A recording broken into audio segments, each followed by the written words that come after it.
It's Super Bowl LV between the Buccaneers and the Chiefs. Lots of history going to be made. Not a full crowd by any extent. 25,000 fans or so in Tampa for the final. But at Star Sports, you'll feel like you're very much part of the whole experience. We are joined by Ed Dark, our resident NFL trader. Hello, Ed. Hey, everyone. Who's very nicely attired tonight, but nothing compared to this man, Cian Fahey. How are you, Cian? I'm just feeling bad for Ed now. He's wearing all that Bills gear after they lost last week. It must be a challenge for him. The man is I heartbroken. know.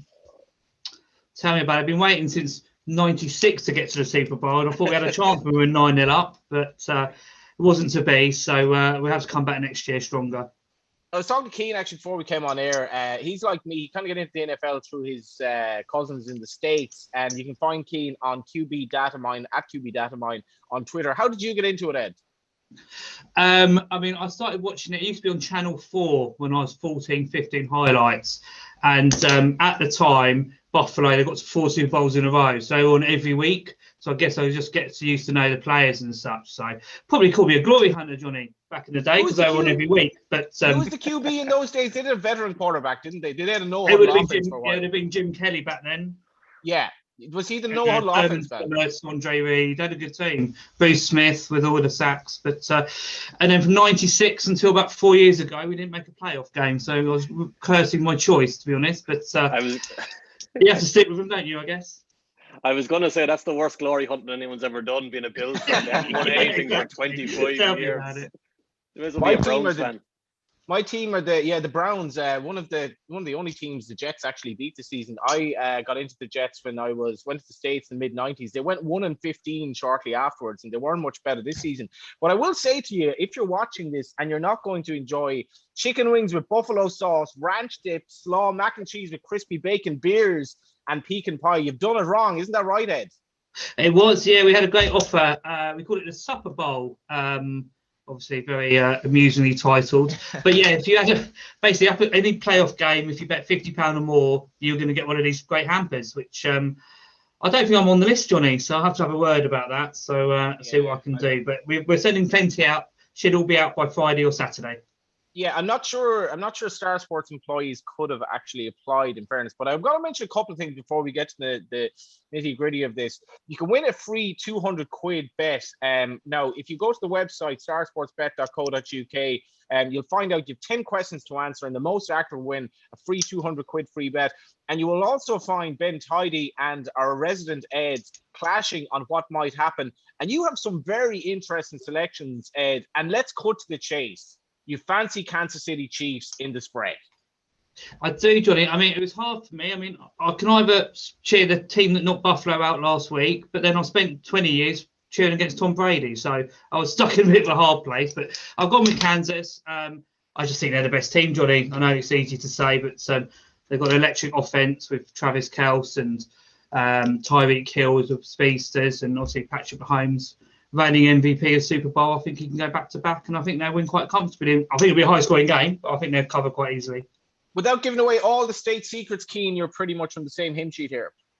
Yeah, I am. Yeah, but I first want to note that I had the opposite experience as a fan. I became a Steelers fan in 2004. They won the Super Bowl in 2005, and I said, "What's the point anymore? That's grand." Not to rub it in, Ed, but I'm pretty much in that same way. I think this Chiefs team has not played particularly well all year. They're at this level where they can play poorly and still win games. So I think they've played one complete game this year, and it was against the Baltimore Ravens in week 3, and they blew them out. And that's the only time when they haven't really shot themselves in the foot a couple of times over and over again to give teams an opportunity to win. Like, they're such a weird team because they've only lost one playoff game with Patrick Mahomes. It was against Brady a couple of years ago when the Patriots just ran the ball over and over again. But outside of that, they tend to give the opposition a 2-score lead and then catch them from behind. And it's so easy the way they do it. It's kind of like they're doing it on purpose. So my thought on this, and the reason I would go hard on the Chiefs a little more than the Buccaneers, is I think if the Chiefs play poorly, they can still win. If the Buccaneers play their perfect game, they'll probably still lose. So it's that kind of talent disparity that's in the game. That's really, really strong. Would you agree with that, Ed? Because the spread at 4.5, it's not exactly a lot. And I guess what Keane is saying there, Brady has to have yet another unbelievable game. He's had plenty of them in Super Bowl finals, obviously. Maybe Mahomes can have a decent game and they can get away with it. Do you agree with that? I do, to be honest, Johnny, to a certain extent. I mean, we see it before, Tom Brady in a Super Bowl, he does play the perfect game generally, but I think they're going to have to score on every play because this Chiefs team, they can put up, they can put up 50 points if they put their mind to it with all the talent they've got. So I think Tampa, if they get the ball, I think they need to score, and they need to score heavily, I think, here. So, I agree. I can't really disagree with anything Cian said. So you're talking arguably like the most, I suppose, the most talented young quarterback in the game and the most talented elderly quarterback in the game. Brady, incredible, just looking at his stats earlier. And obviously it was all achieved prior to this, but his 10th Super Bowl appearance. How important is Brady in this game? And are they going to put an awful lot of pressure on him because he obviously is aging, as you mentioned in your blog, and the fact is, like, if you put a bit of pressure on him, maybe they will force mistakes, as was the case with Rodgers, obviously in the divisional final. Yeah, I think the Chiefs will try and blitz him a lot, because if you look at his stats, every time he's put pressure and he's forced out of the pocket, he's ranked 30th of the QBs. So I think they're going to try and force it up a lot up the front. That was a staggering stat, actually. Had 30 out of 32 out of 32 QBs quarterback ranking under pressure this year. Exactly, and 40-odd-year-olds, they don't really want to be scrambling, does he? So I think they're going to try and push him out of his comfort zone. Whether they can or not, I don't know. It's Tom Brady, but I think they will definitely try. And because obviously the weapons he's got in Mike Evans and Chris Godwin are two of the best receivers, so they will try and keep it down. And I think they'll see a lot of blitz packages and go from there, really. How good is their running game if they go to Plan B? The Chiefs or the Bucks? Sorry, the Bucks. The Bucks. Well, they've got a pretty good one. They've got Leonard Fournette, he'd be their main one, and they've got Ronald Jones. I mean, Fournette's one of the quickest players, actually. So I think they could run the ball. I mean, the Chiefs are more acceptable, I think, to the run. So I think you will probably try and run the ball quite a bit in this game. Going to throw a couple of ones at you, Cian, that before we get your big price selection. Ed has gone for Tyreek Hill, most receiving yards at 2-1.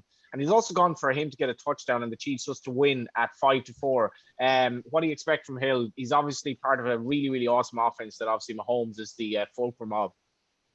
I think Ed's definitely paying attention to the regular season there anyway, because Tyreek Hill had over 200 yards against him in the regular season. And it was literally a historic day. He did it I think it was in the first quarter and a half, and then he basically took the rest of the game off and still set a record for receiving yards in the game. Hill is just insanely fast, and one of the big challenges for the Buccaneers is they have a cornerback on the outside called Jamel Dean, who's very young. He's a talented guy, great athlete, but he's very susceptible to a double move, which is showing a short route and then going deep. So if you've got that to deal with on the outside, you kind of have to give him help and have another defender over the top. But that's the challenge of this offense. You have Tyreek Hill on the outside who's always trying to go deep, and then you've got Travis Kelce in the middle. You've only got so many defenders. So if you have to keep someone deep on Tyreek Hill, that means Travis Kelce's on his own one-on-one underneath. So now Patrick Mahomes is just going to pick them apart, go 11 yards, 12 yards, 13 yards, 14 yards down the field, or it'll be 60 yards in one go to Tyreek Hill.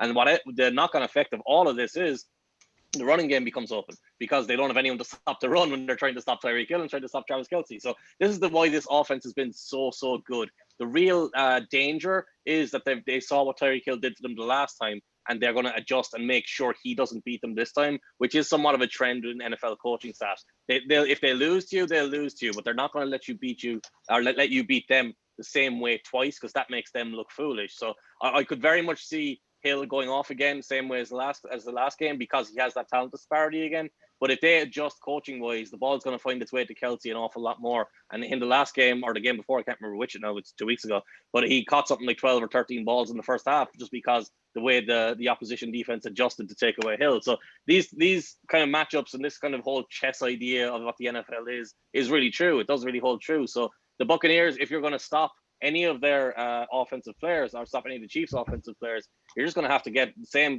like we were talking about Brady. You're going to have to get as much pressure as possible on Mahomes. You're trying to get it without blitzing though. So you want to just send those 4 defensive linemen. You don't want to send the linebackers. You don't want to send the safeties. But generally that doesn't work against Mahomes. He's just that good.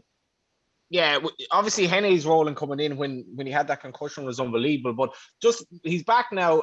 He's back top of his game in terms of, and this will lead me to my next question. In terms of running quarterbacks, where does he stand for you and the ones you've seen? He's not actually like he's so fascinating because he's not a great athlete. He's not actually a great runner. Like if you put him on a 100-meter track with the other NFL QBs, he wouldn't be in the top 5 or top 6 or top 10. Probably, well, he might scratch the top 10.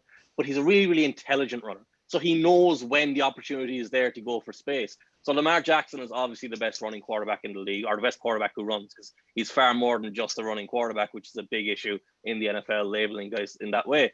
But Mahomes is 100% just going to pass the ball and looking to pass the ball. He'll keep it if he has to keep it. And that's actually how he got hurt. When he got that concussion 3 weeks ago now, he kept the ball on a short yardage play where he wanted to just get those couple of inches to keep the drive alive, and he got hit in his neck, which caused a concussion. You saw in the 49ers game last year, the Super Bowl last year, which to me, the 49ers defense was much more intimidating than this Buccaneers defense, as good as this Buccaneers defense is. They got to hit Mahomes over and over and over again. And in the first quarter, he took a really big hit after a scramble near the end zone. That's kind of what the Buccaneers want him to do. They need to get hits on him. They want him to run the ball. But generally, when he runs, he's going to get first downs, and they're going to pile up, and the offense is going to keep moving downfield, and suddenly they're right on the goal line or in the end zone without them throwing a big play. Picture the scenario, Ed. A very good start game from Mahomes. He's making yards quite comfortably. They get to third down. They're next thing they're like 15 yards from touchdown, and Mahomes is 18-1 for the first touchdown scorer. Ed, discuss. Yeah, I mean, it seems a big price. I mean, problem is I think Kansas have got so many weapons. Obviously, we've touched on Kels and Hill. We've got Mikael Holdman. They've got Clyde Edwards-Helaire in the backfield. Yeah, I think it is a big price, 80-1, Johnny. But I do think there's a lot of options in that team. I mean, I think the front seven of the Bucks with Vita Vea, Jason Pierre-Paul, they're going to try and keep him in the pocket. Yeah, I think 80-1 is probably fair. I don't think there's any edge in it, but I don't think it's the worst bet in the world. One man who does think there is an edge in it is Cian.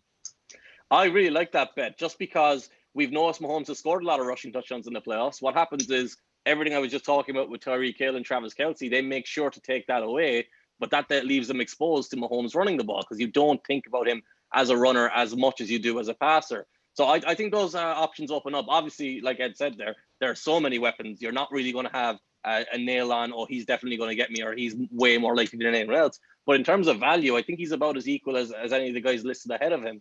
The really interesting aspect of this as well is they've lost Eric Fisher, who is their left tackle, their big offensive lineman on the left side.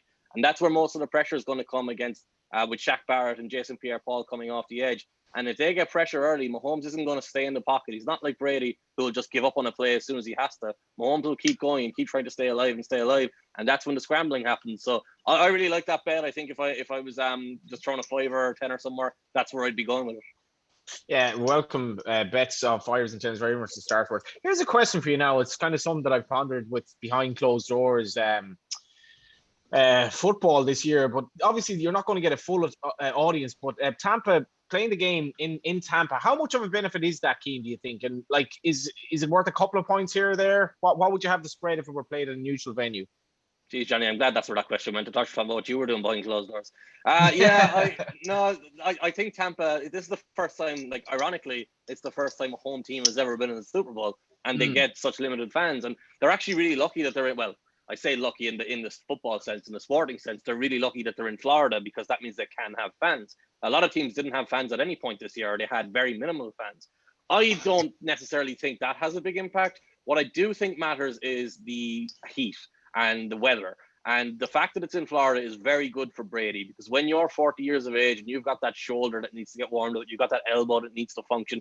Like, I think we really underestimate the aspect of throwing the ball 40 and 50 times in a game, or throwing the ball 400 and 500 and 600 times over the course of 6 months. It really wears you down. It's grand for someone like Mahomes, who's early in his career, who's got all his athleticism still in his arm.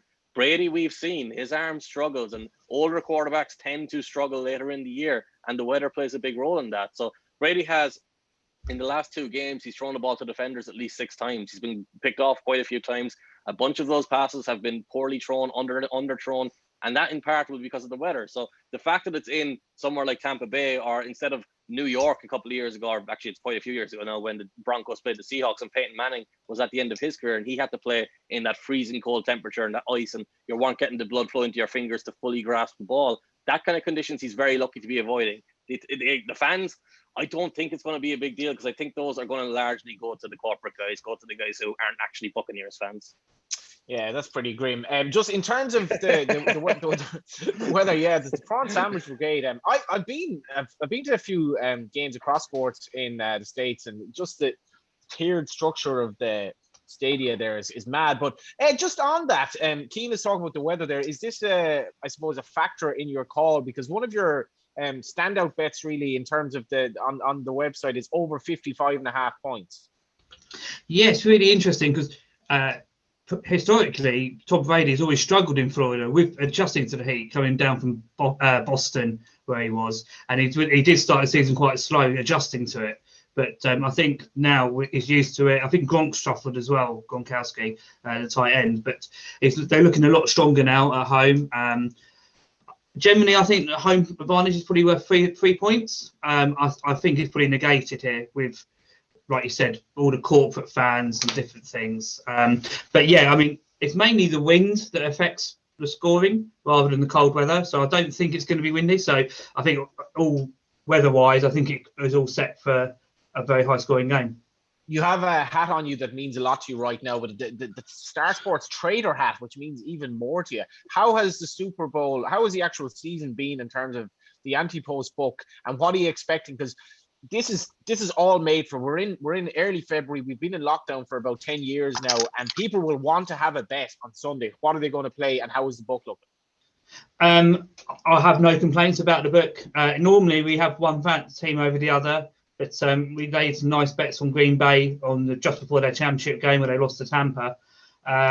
So at the moment, both teams win, which is incredible. I think we will see a lot of bets. I think the more casual fans will probably be with Tampa, with Tom Brady, because he's just, a household name, isn't he?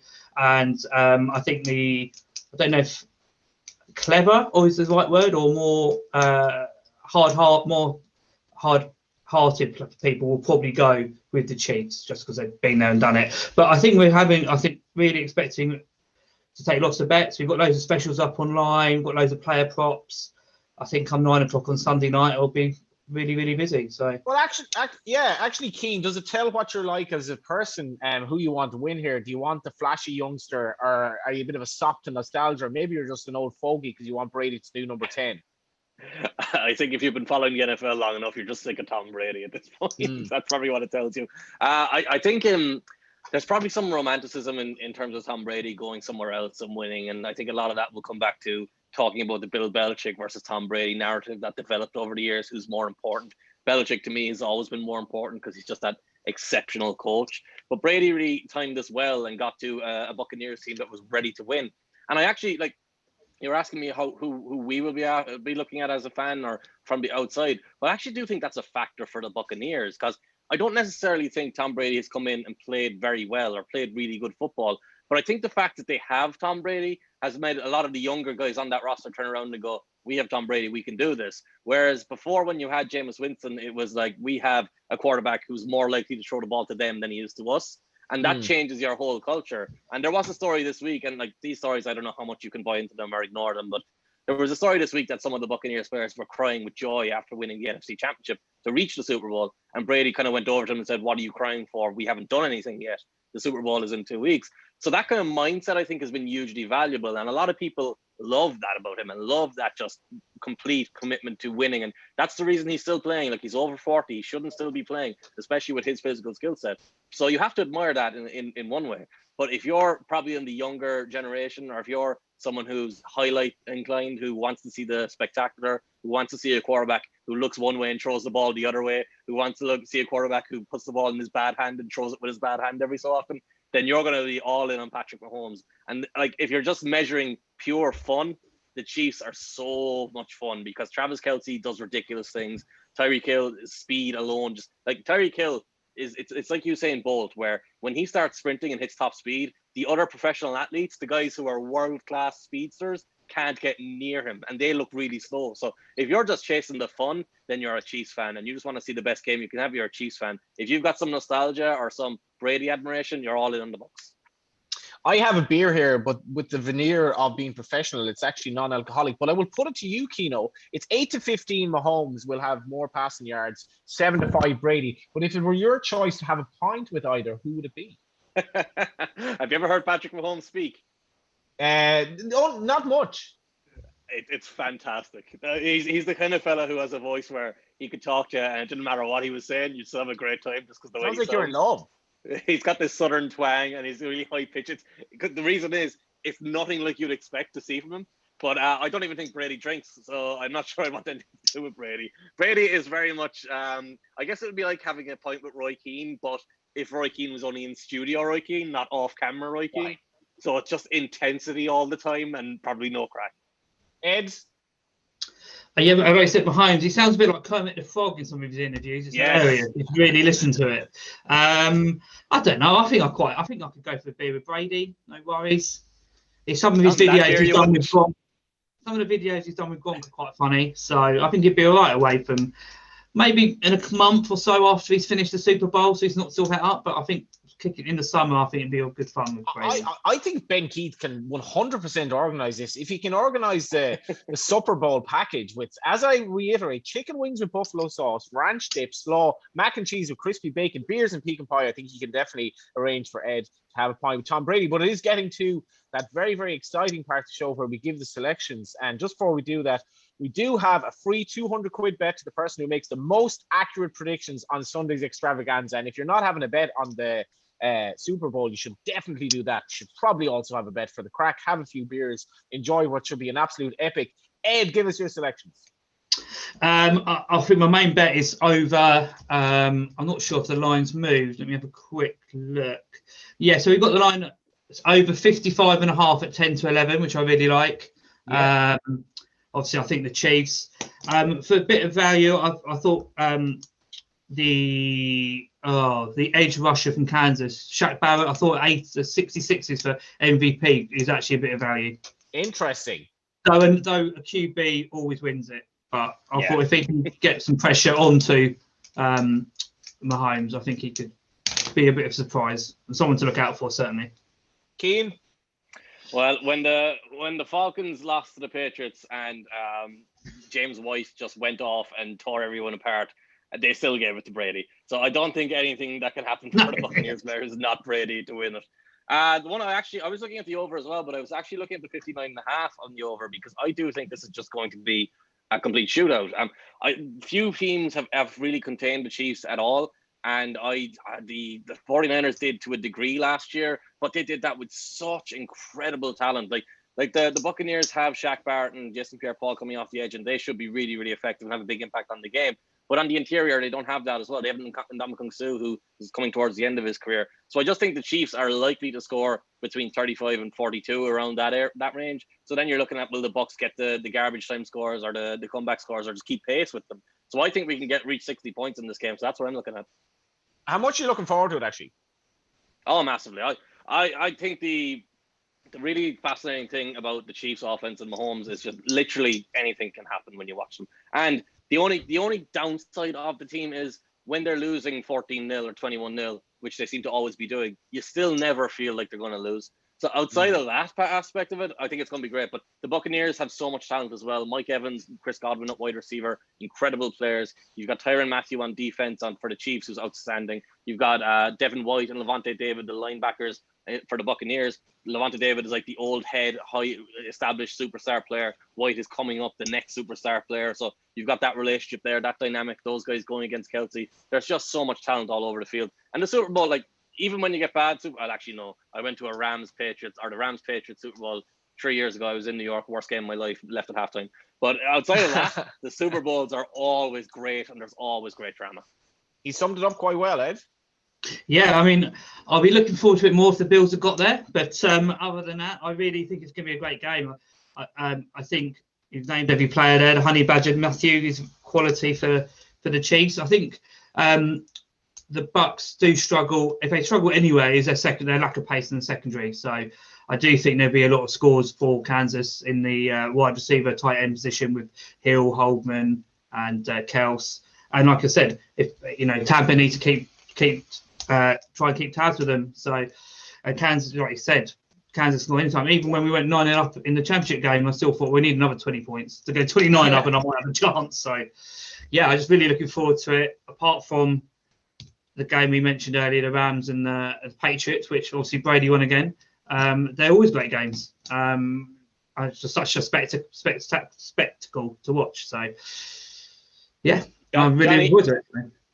Johnny, even if the game's not good, I got to see a man wearing a Bills hat and a Bills shirt say he'd have a point with Tom Brady, and I can't believe that. So that's magic enough for me. Well, yeah, indeed. 20 years of beating you, and you still have a drink with him.